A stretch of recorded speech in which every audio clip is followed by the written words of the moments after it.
Hello friends, welcome back to my YouTube channel the knowledge. आज के video में मैं आपको बताने वाली हूँ मानचित्र के इतिहास के बारे में।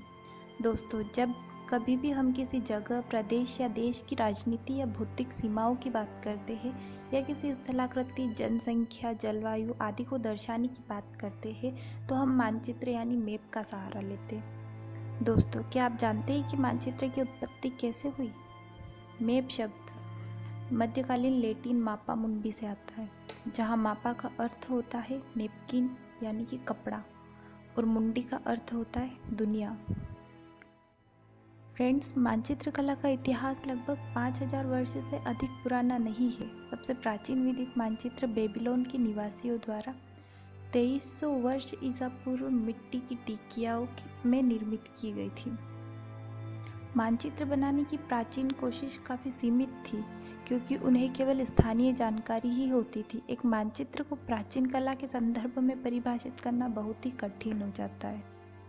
फ्रेंड्स, सबसे पहला प्राचीन यूनानी व्यक्ति जिसने विश्व का मानचित्र बनाया था वह एनेक्सिमेंडर था।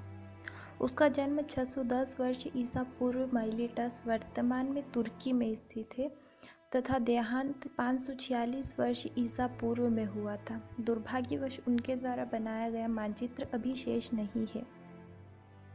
मानचित्र कला में अंतिम प्राचीन यूनानी योगदान, जिसे अत्यंत महत्वपूर्ण माना जाता है, एक विख्यात गणितज्ञ ने किया था।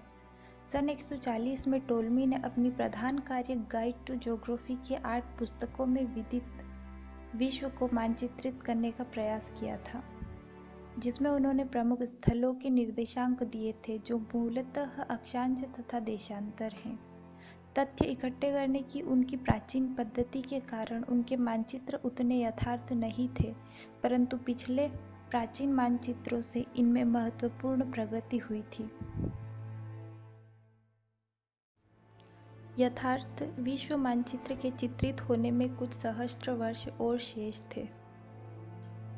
सन 1569 में फ्लैंडर्स, बेल्जियम के एक प्रमुख मानचित्रकार गेरार्डस मर्केटर ने एक मानचित्र प्रक्षेप विकसित किया और विश्व मानचित्र आरेखित किया। मर्केटर ने कई नवीन मानचित्र और ग्लोब बनाए, परंतु मानचित्र कला में उनका सबसे महत्वपूर्ण योगदान था मर्केटर प्रक्षेप। इसके पश्चात कई प्रमुख यूरोपीय एवं एशियाई मानचित्रकों ने मानचित्र कला की तकनीकों को विकसित किया। जैसे जैसे विश्व प्रगति की ओर अग्रसर होता गया, अज्ञात, विदित और सर्वेक्षित हुए। मानव ने पृथ्वी के चेहरे को अपने नवीन आवासों, नवीन प्रांतों, सड़कों, रेलवे, नहरों, भूमि सुधारों तथा कृषि आदि से परिवर्तित किया। 17वीं से 19वीं सदी के दौरान नक्शे और अधिक सटीक और तथ्यात्मक हो गए।